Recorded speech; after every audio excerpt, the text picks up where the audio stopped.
Assalamualaikum students of class 7th. So today we will do the chapter number 8 of civics. So please take out your books and open chapter number 8 gender and our country. लिंग और हमारा देश कि हमारे देश में gender को कैसे देखा जाता है. So first we will do the introduction of this chapter. जो वर्ड है जेंडर सेक्स उन दोनों का मतलब होता है बीइंग अ मेल और अ फीमेल, आदमी और औरत. इन सब हालांकि ये अलग अलग सेंस में इस्तेमाल होते हैं. फॉर एग्जांपल जो टर्म सेक्स है उसका मतलब होता है biologically and physiological characteristic. Biologically और जो फिजिकली हम मैन और वुमेन को डिफाइन करते हैं, जबकि जेंडर का मतलब होता है social role, behaviour, activities, attributes जो एक पर्टिकुलर सोसाइटीज में मैन और वुमेन को अलग करते हैं. किस सोसाइटी में किस तरीके से मैन और वुमेन अलग होते हैं, बायोलॉजिकली और फिजिकली किस तरीके से मैन और वुमेन अलग होते हैं, उससे सेक्स कहा जाता है. सोसाइटी के बीच से मैन और वुमेन कैसे अलग होते हैं उसे जेंडर कहा जाता है.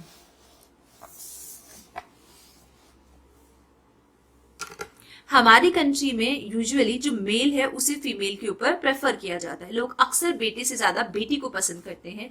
औरतों को एक इंफीरियर मैनर में घर पर और उनकी काम करने की जगह पे ट्रीट किया जाता है, जिसकी वजह से बहुत सारी प्रॉब्लम्स पैदा होती हैं. उनकी हेल्थ को लेके, उनके फाइनेंशियल स्टेटस, उनकी एजुकेशन को लेके, उनकी पॉलिटिक्स में इन्वॉल्वमेंट को लेके. गर्ल्स को अक्सर जल्दी शादी करा दी जाती है और वो जल्दी माँ बन जाती हैं, जिसकी वजह से उनके ऊपर बहुत सारी घर की जिम्मेदारियां आ जाती हैं और उन्हें स्कूलिंग कम मिल पाती है, उन्हें स्कूल में एजुकेशन कम मिल पाती है.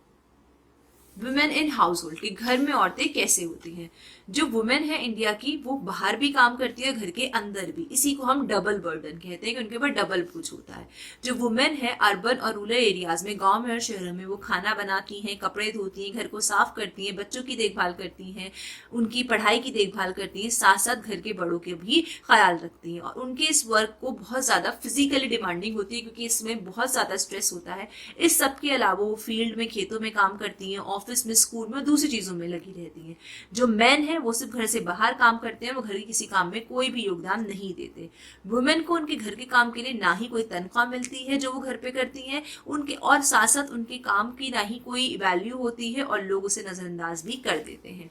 जो डोमेस्टिक हेल्पर्स होते हैं, जो घर में भी हमारे काम करने वाले काम वालीज होती हैं, डोमेस्टिक हेल्पर हमारी मेड होती है, वो भी अक्सर औरतें होती हैं. शहरों में और सिटीज में जो बहुत सारा घर का काम होता है वो वही करती हैं और वो बहुत ज्यादा उन्हें कम तनख्वाह दी जाती है और उनके साथ बुरा व्यवहार भी होता है. उनके जो वर्किंग आवर्स होते हैं बहुत ज्यादा लंबे होते हैं, उनके काम में भी बहुत सारी मेहनत लगती है.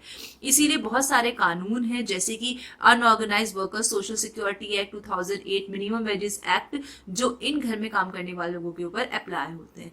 हालांकि नेशनली कोई यूनिफॉर्म लॉ नहीं है जो इनको फेयर टर्म्स ऑफ एम्प्लॉयमेंट या इनको रोजगार दे सके या इन्हें एक ऐसी कंडीशन दे सके डोमेस्टिक वर्कर्स को जिससे ये एक बेहतर एनवायरनमेंट में काम कर सके. स्टीरियोटाइप का मतलब होता है फिक्स आइडिया, ये एक इमेज जो हम लोगों के बारे में, किसी पर्टिकुलर इंसान या किसी चीज के बारे में बना लेते हैं जो अक्सर सच नहीं होता है. फॉर एग्जांपल इंडिया में हम ये सोच लेते हैं कि जो लड़कियों का काम है वो क्या है, घर की और फैमिली की देखभाल करना, और जो लड़कों का काम है वो क्या है, बाहर से पैसे कमाकर लेकर आना. जो इकोनॉमिकली वीकर सेक्शन है हमारी सोसाइटी का, जो गरीब तबका है हमारी सोसाइटी का, वो लड़कियों की पढ़ाई को इग्नोर कर देता है. जो हमारी ज्यादातर लड़कियां हैं वो स्कूल से ड्रॉप आउट हो जाती है, उनकी जल्दी शादी कर दी जाती है. हालांकि कुछ को पढ़ाई लिखाई का मौका दिया जाता है, लेकिन उन्हें मजबूर किया जाता है कि कैसे सब्जेक्ट्स चूज करें पढ़ने के लिए, होम साइंस, ह्यूमैनिटीज, नर्सिंग या टीचिंग. अक्सर जो लड़कियां होती हैं वो सब्जेक्ट और करियर बहुत ही सिंपल चूज करती हैं. गर्ल्स को अक्सर एस्ट्रोनॉट, पायलट या इन्वेस्टमेंट बैंकर वगैरह बनने के लिए हिम्मत नहीं दी जाती है. उन्हें ऐसी चीजें में ट्रेन कर दिया जाता है बचपन से ही कि जो उनका रोल है फ्यूचर में जाके वो क्या है, बीवी बनना, घर संभालना. उन्हें एनकरेज किया जाता है उनकी मम्मी की घर में हेल्प करना, ना कि खेलना और पढ़ाई करना. बल्कि लड़के घर में फ्री होते हैं कि वो खेलते हैं और सिर्फ पढ़ते हैं, लेकिन लड़कियों को मजबूर किया जाता है कि पढ़ाई लिखाई के साथ साथ, खेलने के साथ अपनी मम्मी की किचन में हेल्प भी करें. Women community and social evils, औरतों का समाज और उसमें सामाजिक बुराइयां. हम ये देखते हैं कि जो जेंडर है उसके साथ कुछ सामाजिक चीजें होती हैं, रोल्स होते हैं जो वुमेन को आदमी से कम माना जाता है. बहुत लंबे समय तक जो औरतें थी उन्हें कोई कानूनी हक नहीं थे आदमियों के जैसे. इनफैक्ट आज भी इंडिया के कुछ स्टेट में ऐसे सोशल और लीगल बैरियर्स हैं जो बेटियों को उनके पापा से या बेटियों को या विधवाओं को जो उनकी खानदानी प्रॉपर्टी होती है उसे लेने से मना करते हैं. उनको कोई कानूनी हक नहीं है कि उन्हें प्रॉपर्टी में कोई हिस्सा मिले। जो पहले जो औरतें थी वो बहुत ज्यादा इमोशनल या वीक थी, उन्हें अलाउ नहीं किया जाता था कि वो वोट दें, पॉलिटिक्स में किसी भी तरीके से हिस्सा लें। तब वेस्ट में शुरू हुआ वुमेन सफरेज वोट, जिसकी वजह से औरतों को भी वोट देने का हक दिया गया, बल्कि हालांकि बहुत लंबे समय तक उन्हें देने से मना कर दिया गया था। जो प्रेफरेंस है मेल चिल्ड्रन की, वो भी इंडिया के कल्चर में है। जो बेटे हैं उन्हें ज्यादा केपेबल माना जाता है कि वो कमा के लेकर आएंगे, फैमिली का नाम आगे बढ़ाएंगे, उन्हें अब आपका ख्याल रखेंगे और मरने के बाद भी उनके हक अदा करेंगे। इसलिए अक्सर लोग चाहते हैं कि उनके बेटा नहीं, बेटी नहीं, बल्कि बेटा पैदा हो। और गर्ल्स को एक तरीके से बोझ समझा जाता है, और जो सामाजिक बुराइयां जैसे दहेज में बहुत सारा कैश, गोल्ड की ज्वेलरी, ये सब समझते हैं लोग कि इनकी शादी करनी पड़ेगी, उनकी शादी में ये सब भी देना पड़ेगा। ये सारे जो सोशल इवल जैसे फीमेल इन्फेटिसाइड, फीटिसाइड, सती, डाउरी, ऑनर किलिंग, ये सब भी बहुत सारी प्रैक्टिसेस है जो औरतों के खिलाफ होती हैं। फीमेल इन्फेटिसाइड के पता लग जाए, पेट में बच्ची है, पेट में होने वाला बच्चा लड़की है तो उसे मार देना, सती के अगर हस्बैंड मर गया तो उसकी वाइफ को साथ जला देना, दहेज और ऑनर किलिंग, ये सब चीजें हैं लड़कियों के खिलाफ होती हैं। हालांकि हमारी गवर्नमेंट ने चाइल्ड मैरिज पहले से पता लगाना कि होने वाला बच्चा बेटा है या बेटी, दहेज, इन सब के ऊपर बैन लगा दिया, लेकिन आज भी ये प्रैक्टिसेस हमारे देश में होती हैं। वुमेन इन पब्लिक प्लेसेस, कि पब्लिक प्लेसेस में वुमेन कैसे होती हैं।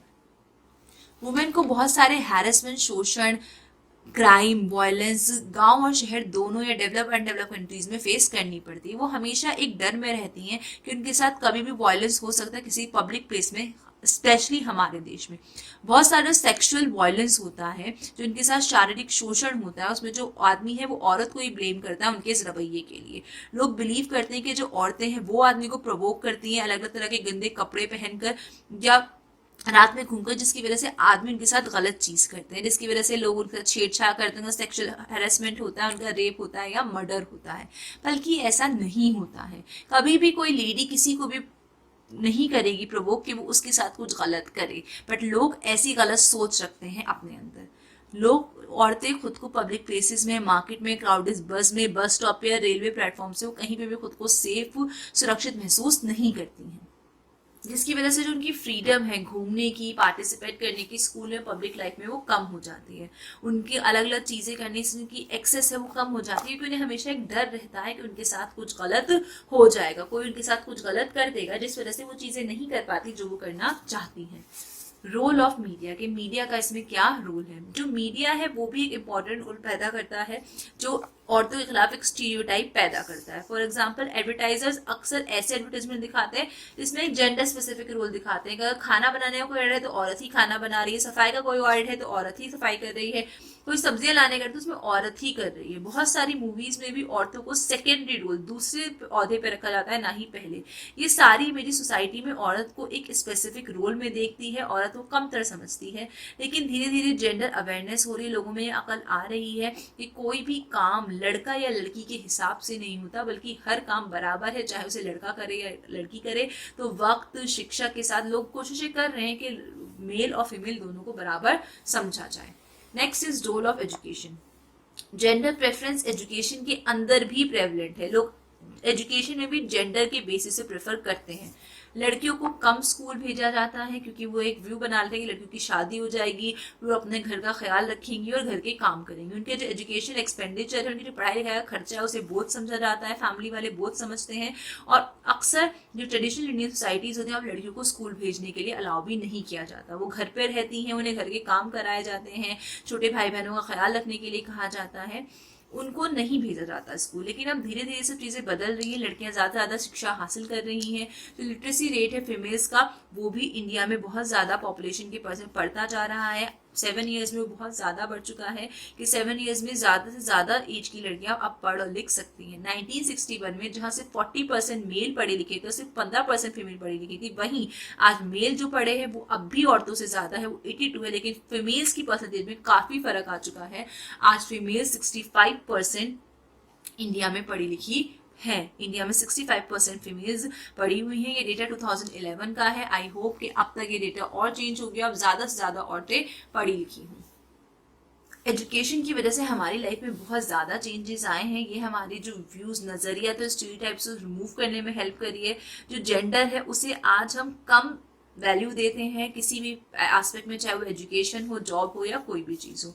लेकिन कुछ कम्युनिटीज़, कुछ इकोनॉमिक ग्रुप्स ऐसे हैं जो आज भी एजुकेशन हासिल करने में उन्हें बहुत ज़्यादा चैलेंजिंग होता है। जो लड़कियां हैं जो डिसएडवांटेज क्लासेस से आती हैं, लाइक SC ST या OBC या ट्राइबल से, वो लोग ज़्यादातर अपनी पढ़ाई को बीच में ही छोड़ देते हैं। जो गर्ल्स माइनॉरिटी कम्युनिटीज से आती हैं उन्हें कम उनकी पढ़ाई को कंटिन्यू रख दिया जाता है, वो कम हायर एजुकेशन तक जाती है क्योंकि उनके पास प्रॉपर सपोर्ट फंड या फैसिलिटीज नहीं होती हैं।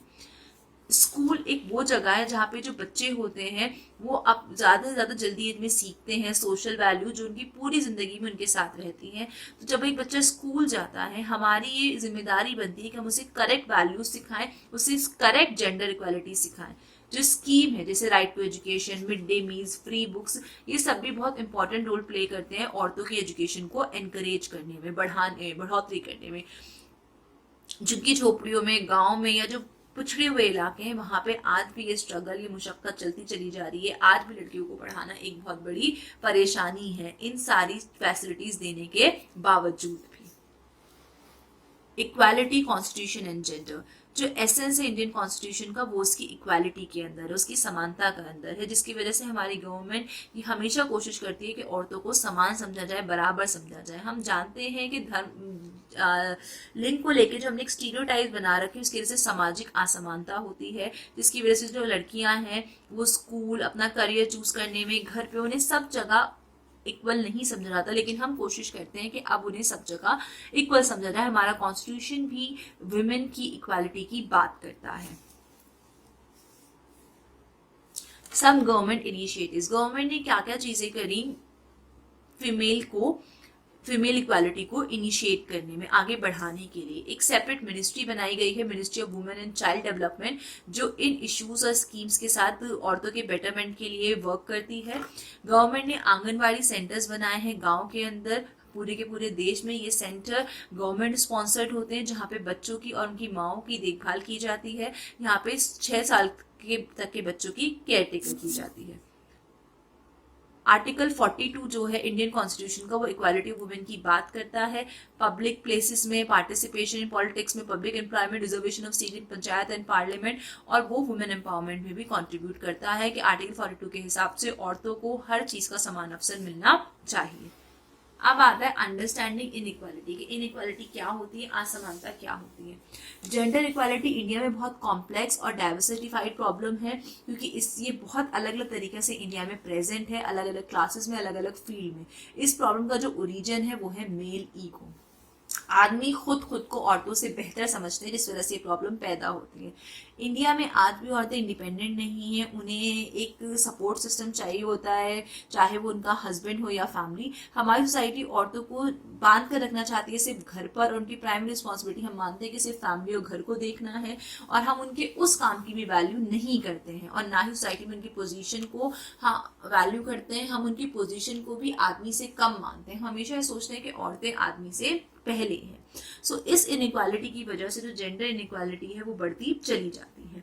इसीलिए जो हमारे एक्स प्राइम मिनिस्टर है मनमोहन सिंह, उन्होंने एक चीज बोली थी, no nation, no society, no community can hold its head high and claim to be part of the civilized world if we condone the practice of discrimination against one half of the humanity represented by women। उन्होंने ये वाली बात बोली थी कि अगर हमारे देश में क्या कि कोई भी देश, कोई भी समाज, कोई भी समुदाय आगे नहीं बढ़ सकता अगर वो औरतों को अपने से कमतर समझता है। So that's all about this chapter. इस चैप्टर में हमने देखा कि औरतों के साथ किस तरीके से भेदभाव होता है और क्यों हमें वो भेदभाव और डिस्क्रिमिनेशन नहीं करनी चाहिए, and what are the initiatives, government ने क्या क्या इनिशिएटिव्स लिए हैं इस इनइक्वालिटी को खत्म करने के लिए। So now we will do the exercise of this chapter. So we move on to the tick the correct of this chapter. The first tick the correct is gender inequalities led to, gender inequality की वजह से क्या होता है, discrimination. Second, gender is associated with, gender किससे जुड़ा है, socially acquired characteristics, जो हमें सामाजिक रूप में हमारे अंदर आदतें आती है उसे हम कहते हैं gender. So next question is household work done by women at home is not paid for it is, जो हाउसहोल्ड वर्क औरतें घर पर करती हैं उसके लिए उन्हें कोई पेमेंट नहीं मिलती, बल्कि उसे क्या समझा जाता है, इनविजिबल और डीवैल्यूड, उसे नजरअंदाज कर दिया जाता है और उसे कोई वैल्यू नहीं की जाती। Next, literacy rate of women in India in 2011 was, साक्षरता दर औरतों में 2011 में कितनी थी, 65.46%। fill in the blanks. In most families household work is primarily done by, बहुत सी फैमिलीज में घर का काम ज्यादातर कौन करती हैं? women. Next, women live in constant fear of violence towards them in, अक्सर औरतें हमेशा एक डर में रहती हैं कि उनके साथ कुछ गलत हो जाएगा. कहाँ पर? पब्लिक स्पेसेस में. Third, girls from the dash classes have high drop out rates in school and colleges. इस क्लास से लड़कियां ज्यादातर अपने स्कूल और कॉलेज छोड़ती हैं. Disadvantaged class.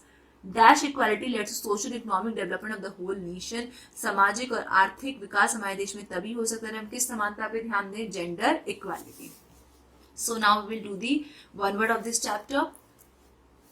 Women working inside as well as outside their home. जो औरतें घर के बाहर और घर के अंदर काम करती हैं उसे क्या कहते हैं? Double burden. Next, the movement in the west that help women to get the right to vote. West में वो मूवमेंट जिस वजह से औरतों को वोट देने का अधिकार मिला उसे क्या कहते हैं? Women's suffrage movement. Third, government sponsor child and mother care centre in India. Government के द्वारा चलाए गए बच्चों के और उनकी माओ के लिए ख्याल के लिए जो केंद्र बनाए गए उन्हें क्या कहते हैं? Anganwadi. Fourth, the ministry that deal with issues and scheme meant for women. वो मिनिस्ट्री ऑफ वो गवर्नमेंट की कौन सी मिनिस्ट्री है जो औरतों के मुद्दों के और स्कीम्स के लिए काम करती है? वो है ministry of women and child development. Now we will do the question answers. हमारा फर्स्ट क्वेश्चन है what do the term gender and sex stand for. Gender और सेक्स टर्म का मतलब क्या होता है? इसका आंसर मिलेगा हमें पेज नंबर 253 पे. पेज नंबर 253 पे द टर्म से लेके विमेन तक है. हमारा आंसर नंबर डी का 1. डी का 2 है name any two laws that apply to domestic workers. ऐसे दो कानूनों के नाम बताइए जो डोमेस्टिक वर्कर्स पे अप्लाई होते हैं. इसका आंसर मिलेगा हमें पेज नंबर 254 पे. 254 पे एंड यहाँ इसके women and community and social level के बराबर में जो पैरा है उसमें देयर आर से लेके डोमेस्टिक वर्कर्स तक ये है हमारा आंसर नंबर डी का 2. हमारा डी का 3 क्वेश्चन है व्हाट आर स्टीरियोटाइप्स. स्टीरियोटाइप्स क्या होते हैं? इसका आंसर मिलेगा हमें पेज नंबर 257 पे. 257 पे रिकैप है. रिकैप का थर्ड पॉइंट है आंसर नंबर डी का 3. क्वेश्चन नंबर 4 है what is double burden. Double burden क्या है? इसका आंसर मिलेगा हमें पेज नंबर 254 पे. 254 में विमेन इन इंडिया से लेके बर्डन तक ये है हमारा आंसर नंबर डी का 4. So student, that's all about this chapter. So in the next class we will do the another chapter. So इस chapter में आपको क्वेश्चन आंसर ही सिर्फ कॉपी में करने हैं. Tick the correct, fill in the blanks और one word आपको copy में नहीं करने. आपको कॉपी में सिर्फ डी के 4 क्वेश्चन करने. Question number 1, 2, 3, 4. So inshallah we will meet in the next class. Allah Hafiz.